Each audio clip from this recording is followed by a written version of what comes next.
Zlepšiť dopravu na hlavnej trase medzi západom a východom a aj prepojenie regiónu severného Slovenska. Železničný úzol v Žiline by mal byť hotový v decembri. Projekt za stovky miliónov sprevádzajú od začiatku geologické komplikácie. Spôsobili takmer ročné meškanie.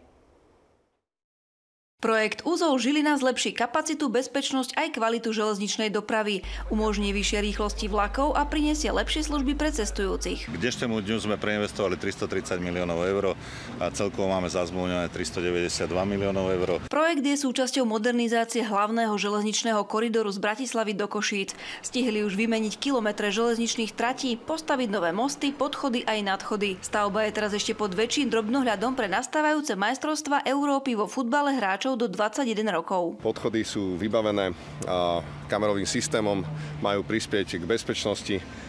Asi viete, že Slováci tu síce hrať nebudú v Žiline, ale budú tu Poliaci, budú tu Portugálci a Francúzi. Dobrou správou je, že tento Kysucký podjazd sa pre peších otvára už zajtra. No a motoristi si musia ešte pár mesiacov počkať. Tam zvyšujeme kapacitu dvojnásobne, budú to 4 jazdné pruhy miesto 2. To znamená, že aj Žilinčanom uľavíme. Cestujúci dennodenne prežívajú v Žiline ťažké chvíle.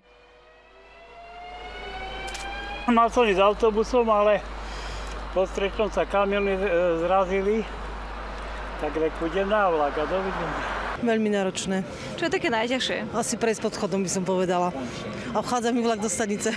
Také to je zložité, lebo tie vlaky chodia som kaj na účko a nestíham prejsť odtiaľ. Koniec tohto roka je tak, aby sme mali prevádzky schopnú, by som povedal, tú stanicu z pohľadu cestujúceho. Ešte nás čaká nástupište 1, 2, ešte nás čaká nástupište 5, 6, čaká nás dorobenie celej nepárnej skupiny kolají. Prvá časť projektu bude hotová do konca tohto roka. Celý projekt aj s priľahlými cestami vraj do 2 rokov. Zuzana Lechanová, Slovenská televízia.